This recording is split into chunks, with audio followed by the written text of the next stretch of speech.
The only thing that unites the policies that Trump has announced today on his Middle East tour so far is that they are exactly what the Gulf states wanted. Adoring audiences, investment opportunities, a new flying palace. This is the place Donald Trump feels most at home, because these countries get Trump in a way that they never got any other American president.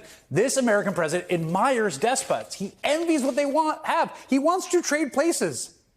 We know this about him when he had that love affair with North Korean dictator Kim Jong-un. Hey, he's the head of a country, and I mean, he is the strong head. Don't let anyone think anything different. Right. He speaks and his people sit up at attention. I want my people to do the same. I want my people to do the same. He speaks, they stand up at attention. Yeah, they do that in Saudi, for sure. We know this about Trump when a Washington Post writer named Jamal Khashoggi was brutally murdered and then dismembered by thugs on orders from the man he's toasting today, the Saudi Crown Prince Mohammed bin Salman. But you take a look, it's a rough part of the world. It's a nasty place. It's a nasty part of the world.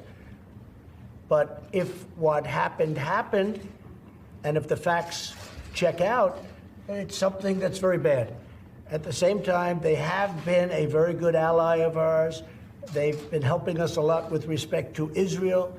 They've been funding a lot of things. Oh, yeah, they've been funding a lot of good things. They've been funding a lot. That's true. The Gulf states that are hosting Trump understand him. They recognize he's not there as a representative of the American people. Obviously not. He's there for himself, and they're there to indulge him. And it's not because Trump is a unique force of nature. He's not special. He's just easy. I mean, he's not even the first foreign leader to be gifted a 747 by the Qataris. They've run this play before. Turkey's president, Erdogan, got a $500 million jumbo jet back in 2018 after Turkey broke a regional embargo on Qatar over its alleged support of jihadists. I think of this. The American president and Turkey's authoritarian strongman, the only two members of the Qatari Flying Palace Club. Yeah, that seems about right. And this is the thing. The Gulf states have been doing this forever, right? They don't have huge armies. In the case of Qatar and the UAE, they're tiny physically. What they've got is a lot of oil and a lot of money. And they use it to extend their geopolitical dominance. Now, that goes a long way, but goes only so far with traditional law-abiding American administrations. With Donald Trump, a man not just willing but thirsty to trade on the trappings of the office American voters bestowed on him, with a man that corrupt, well, the sky is the limit. Senator Elizabeth Warren, Democrat of Massachusetts, sits on the Senate Banking and Finance Committees, and she joins me now. I should say, Senator, that the president is once again defending his acceptance of this gift. Acceptance almost seems too passive. It's unclear to me that it wasn't actually solicited. You know, it would be crazy. Do you want the taxpayers to pay for it? What exactly is wrong with this in your mind? Well, as you rightly said, you know, he says he has to accept a gift. The Trojan horse was a gift, as you rightly pointed out.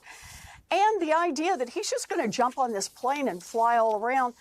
You know, there are folks in the Defense Department who are pointing out they're going to have to tear that plane apart and go over every nut, every bolt, every screw. We are now told in the Senate that it will cost more to take that plane apart and make sure there aren't tracking devices and listening devices in it, and take longer than it would to build the original plane that they were trying to build. But all that really tells you is it's dumb. But the heart was still willing. What Donald Trump wanted was something that was a big, giant plane for him to fly around in. And let's face it, for him to use personally, and then at the end to give it to his library so he would have it forever and ever. And to me, this is the perfect example of what this Trump administration has become all about. For 2 years, he ran for president saying, on day one, I will lower costs for American families. He gets elected. His first interview, he says, I got elected because I promised to lower costs on day one. About a month later, he gets asked about the tariffs and told that those are going to increase costs for American families. And his quote is that he couldn't care less. So it turns out we've now figured out, maybe 115 days into this administration, that Donald Trump is actually going to make one family better off financially, and that's the Trump family. And everybody else, Donald Trump just couldn't care less. Yeah, I mean, there's something remarkable about your kid's got to go down to $2 max, maybe 5 pencils. We're just going to take the flying Qatari palace in the air. Don't you worry about it. I mean, within a week of each other, he's saying those two things. Right. And you know, the thing is about this, it's not just that the Saudis and the Qataris get to play.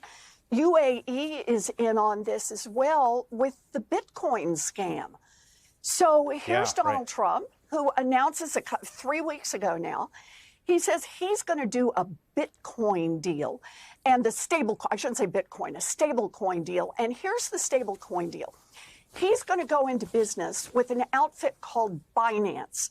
Now, this is an outfit that has been doing stable coins for a long time. They were forced to plead to criminal money laundering, that is, helping out drug traffickers, and terrorists, and others. They're not permitted to do business in the United States. And their CEO actually went to jail. Remind yourself just how bad it has to be before CEOs get sent to jail for white-collar crime. So these guys end up in jail. Now they are business partners with Donald Trump, while the guy, the former CEO, is allegedly asking for a pardon. What a great way to get up there with Donald Trump, offer to cut him in on the deal. But the UAE says, whoa, we can go better than that. Now that you have this partnership with Binance, here's what we're going to do. We're going to put $2 billion into the partnership, which boosts Donald Trump's fortunes immensely. He makes money off every transaction. He makes money off the money that is deposited and they pay no interest on. Another way for UAE to say, we understand how this works. We have just out in full view of everyone, basically offered Donald Trump a giant gift from a foreign entity in violation of the Constitution, in violation of law, and in violation of what is right in this country. You know, the sort of the blatantness of all this, I think in a weird way has kind of redounded to his benefit. It's not like someone like, if you discovered a secret message that the Emiratis were wiring him $2 billion to a secret bank account, I think that would be an enormous scandal. Sort of doing it out in the open. But I will say this, I want to show you something that some Republican senators do seem, at the very least, a little uneasy with the flying Qatari palace. I want to play you some of it and get your reaction, see if there's anything there, and they're willing to do anything about it. Take a listen. I think maybe the thing to do is to say, hey, we appreciate it, but there's a lot of other things you could help us out with. That doesn't seem to be right, and I think it's not going to pass the smell test. Well, what I'm concerned is the safety of the president. I mean, Qatar's not, in my opinion, a great ally. Well, they better sweep that plane from front to back. And to your point, Senator, I mean, and to Senator Loomis's point, you know, I just want to say that, like, what you said before about it's going to cost a ton of money, like, the thing's going to have to be basically taken apart and put back together again. Yeah, but remember, these are Republicans who are just very tentatively saying, might not be the greatest deal, rather than saying, whoa, STOP. No, we're not doing this. You're not doing this. President of the United States is not doing this. Is there anybody on God's green earth who thinks that the Qataris are giving a $400 million airplane to Donald Trump without expecting or having already gotten something in return? And keep in mind, this is the question about corruption is the central issue on this stablecoins bill, which right now is being voted on in Congress. And all but one senators on the Republican side said they are all in.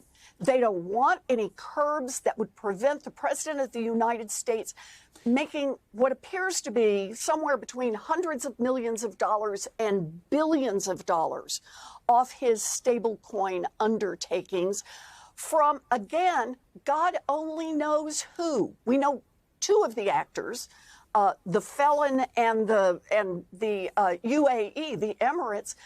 But who else is playing in this game, and what favors are they getting from Donald Trump in return for the money that they are putting into these stable coins? And yet, so far, every Republican senator, save one, has said it's okay with them.